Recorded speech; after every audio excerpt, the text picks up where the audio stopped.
Bonjour à tous, aujourd'hui on se retrouve pour une nouvelle vidéo où je vais vous présenter mes films de Noël préférés. En tout cas que je regarde tout le temps en période de Noël ou alors que j'ai découvert pendant cette période de Noël. La vidéo va se diviser en deux parties. Tout d'abord je vais vous donner un peu les basiques de la période de Noël que je regarde tous les ans. Et dans une autre partie, je vais vous présenter les films de Noël que j'ai découverts pendant cette période.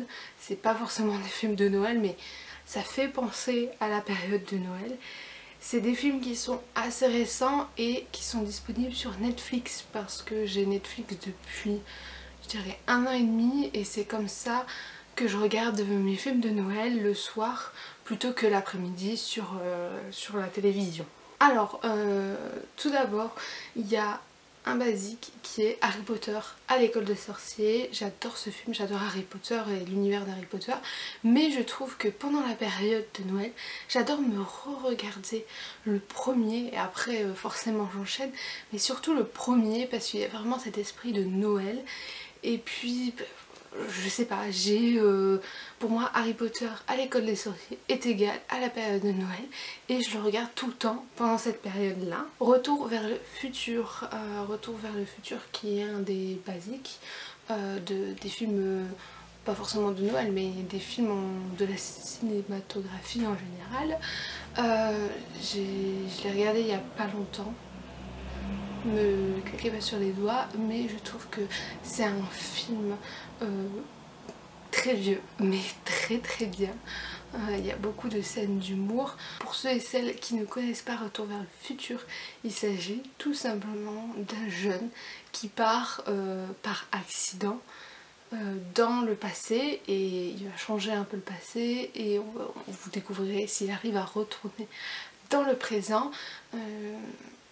C'était sympathique, on a passé une bonne soirée avec mon copain quand on l'a regardé et je pense que ça va être un peu notre tradition de Noël de se refaire Retour vers le futur à cette période puisque c'est un basique quoi. Ensuite, un film vraiment de Noël, c'est Maman j'ai raté l'avion et Maman j'ai encore raté l'avion.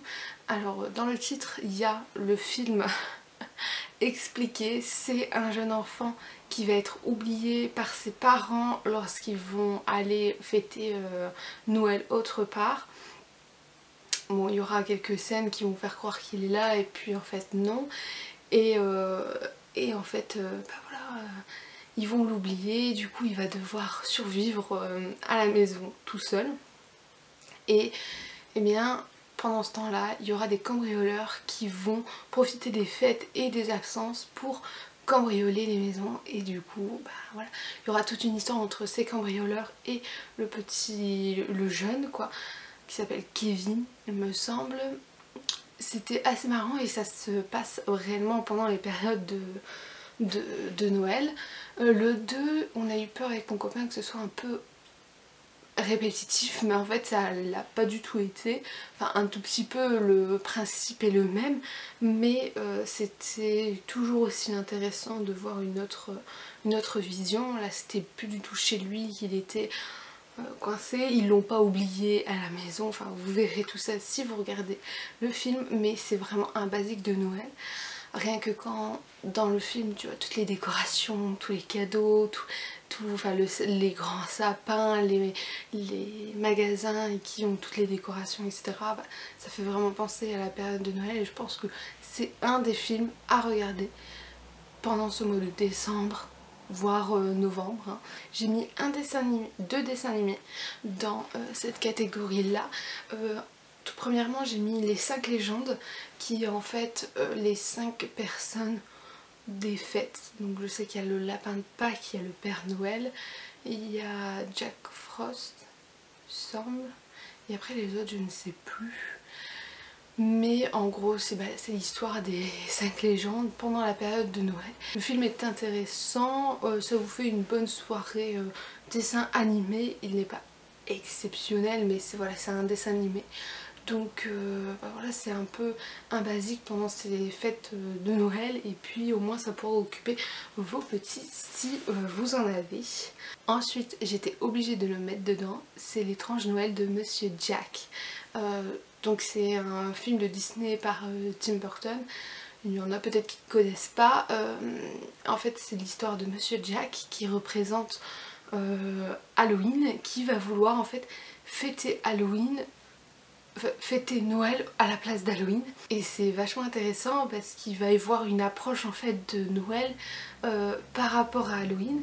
Donc il y a des choses qu'il ne va absolument pas comprendre dans Noël, qu'il va essayer de transformer, etc.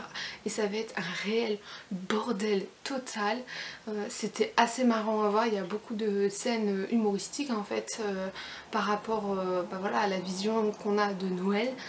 Et puis ils sont toujours là en train de se demander mais pourquoi ils aiment les lumières, pourquoi ils aiment le sapin, pourquoi ils ont des cadeaux, etc. Parce que pas forcément le monde auquel ils appartiennent, c'est Halloween. Et le dernier basique de cette catégorie, c'est L'attrape-parents, qui est traduit aussi par À nous quatre.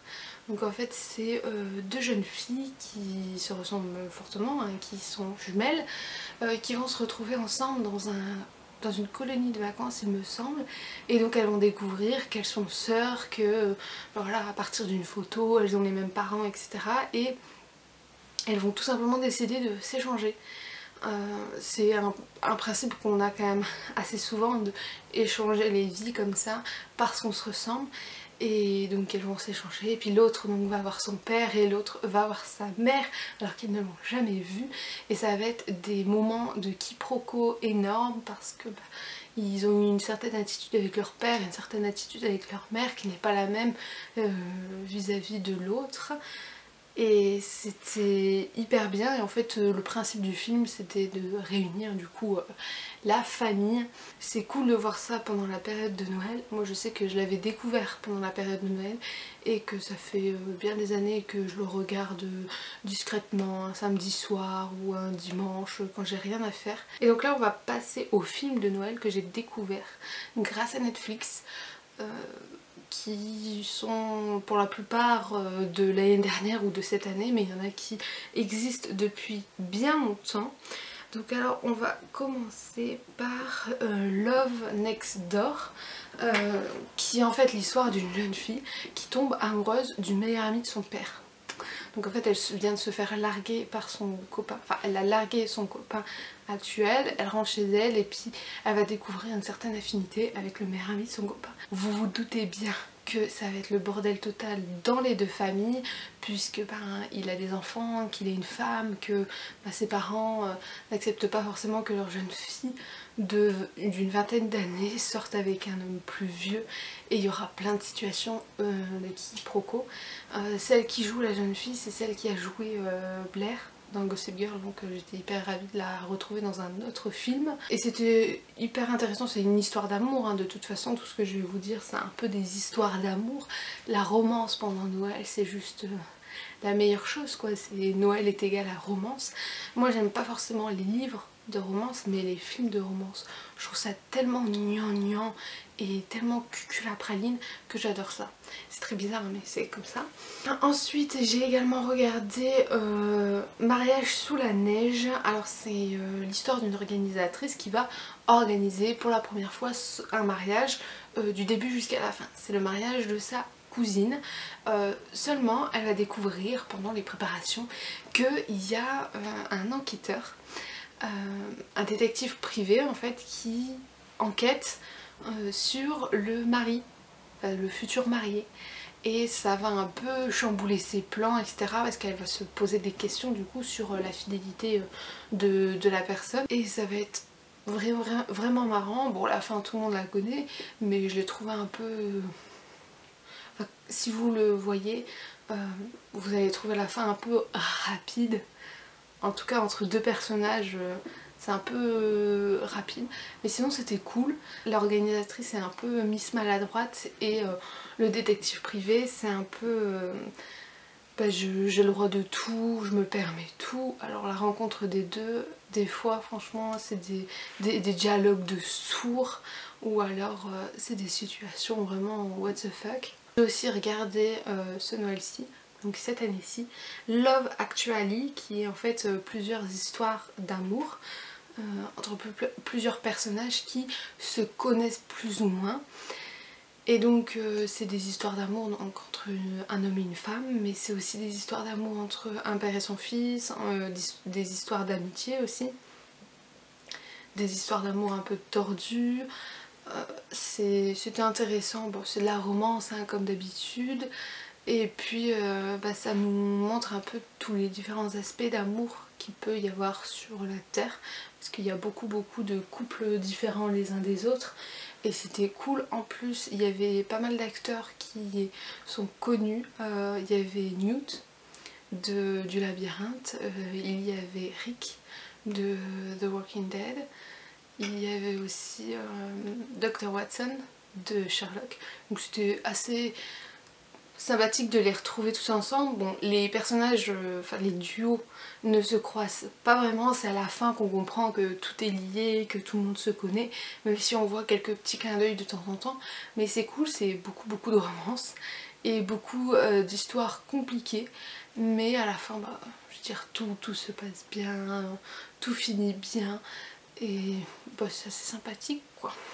Ça fait passer une bonne soirée, vous prenez des pop-corn, quelque chose à boire et puis vous faites ça. J'ai regardé Petit Coup Monté qui a été mis il n'y a pas longtemps il me semble sur Netflix. Je sais pas du tout si c'était en début d'année ou pas, c'est juste écrit 2018. Donc Petit Coup Monté, en fait c'est deux assistants qui travaillent très dur pour leur boss.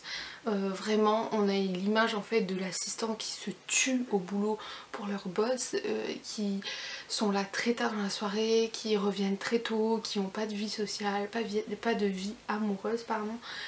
Et en fait ces deux assistants vont se rencontrer parce qu'ils travaillent pour deux boss qui sont dans le même immeuble, donc ils vont se rencontrer par hasard et ils vont tout simplement décider de rapprocher les deux boss pour pouvoir les faire tomber amoureux, pour qu'ils soient plus tranquilles avec leurs employés et qu'ils aient plus de temps libre pour eux.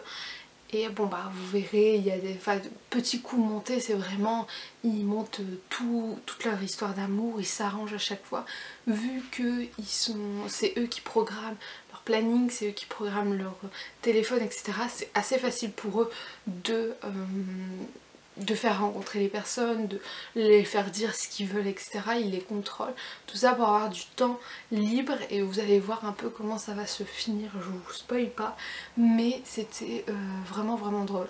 J'ai vraiment beaucoup aimé, le jeu d'acteur était vraiment bien. J'ai beaucoup aimé l'actrice alors qu'elle avait fait Le Dernier Jour de ma vie, disponible aussi sur Netflix. J'avais pas du tout aimé ce film et du coup l'actrice j'avais un peu attachée à ce film, mais avec Petit Coup Monté et c'est vrai que j'ai découvert une très bonne actrice qui est très marrante. Voilà, surtout avec ses réactions et tout, c'est très bien, j'ai beaucoup aimé. Nous avons The Holiday Calendar, qui est un film qui est sorti cette année, ça je le sais, qui est avec une actrice de The Vampire Diaries. Comme je regarde pas trop, je sais plus comment elle s'appelle, mais en fait par son grand-père elle se fait offrir un calendrier de l'Avent, mais très gros en bois en forme de maison. Et donc voilà, elle va l'accepter parce que c'était à sa grand-mère, et en fait elle va découvrir que chaque jour elle a des petits jouets qui vont un peu résumer sa journée, et elle va se rendre compte que ce calendrier va l'aider à trouver l'amour. Mais bon, vous vous doutez bien, il y a des choses qui vont être mal comprises, des choses qui vont être bien comprises, et vous allez voir que c'est retournement de situation sur retournement de situation. Je vous laisse aller le voir parce qu'il était très bien. C'est encore une romance, comme tous les films que je vais vous citer, mais c'était assez cool. Ensuite nous avons Noël à Snowboard Falls, qui était un film qui date de l'année dernière, où c'est une fille, voilà, un peu pourri gâtée, qui retourne dans le village où l'entreprise de son père a commencé, parce que son père veut lui céder l'entreprise, mais il veut qu'elle fasse quelque chose avant, qu'elle aille chercher les lettres qui ont permis de fonder cette entreprise.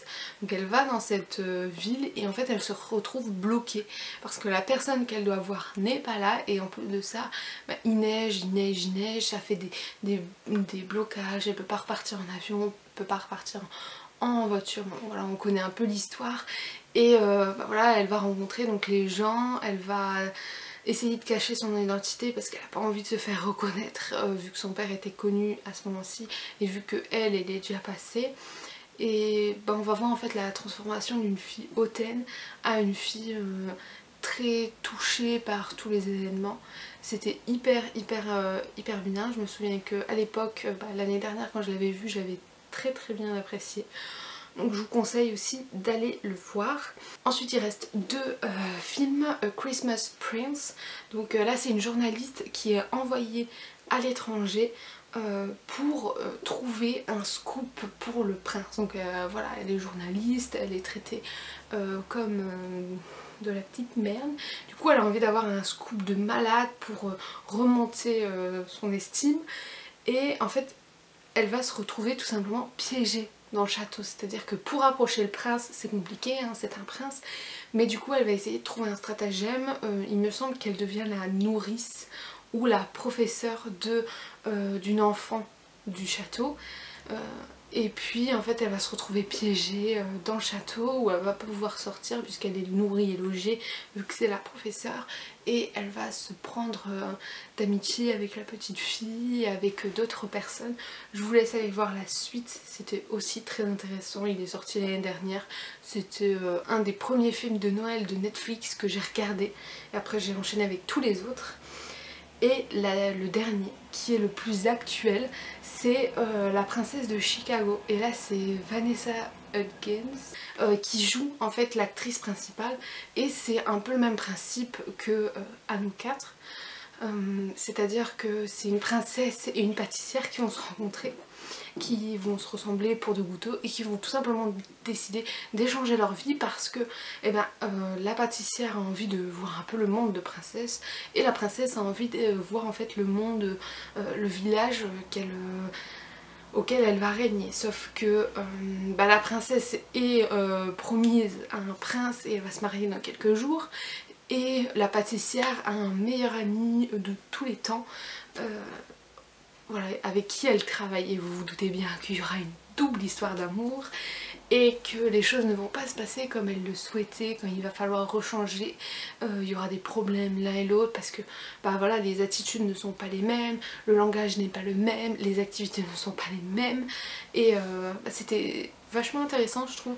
Il était très bien fait et j'ai bien aimé revoir Vanessa dans un film, parce que c'est vrai qu'elle fait pas beaucoup de films, et quand elle en fait en plus sur Netflix c'est intéressant. Vous allez pouvoir facilement le retrouver sur Netflix parce qu'il est toujours mis en avant. J'espère que ça vous a donné des idées de films à regarder pendant Noël, à vous faire une bonne soirée avec des chocolats chauds, des gourmandises, sans trop manger hein, surtout, mais toutes ces choses là. En attendant on se retrouve sur les réseaux sociaux, donc surtout Instagram que je vous mettrai juste ici. On se retrouve la semaine prochaine pour une nouvelle vidéo. Bisous.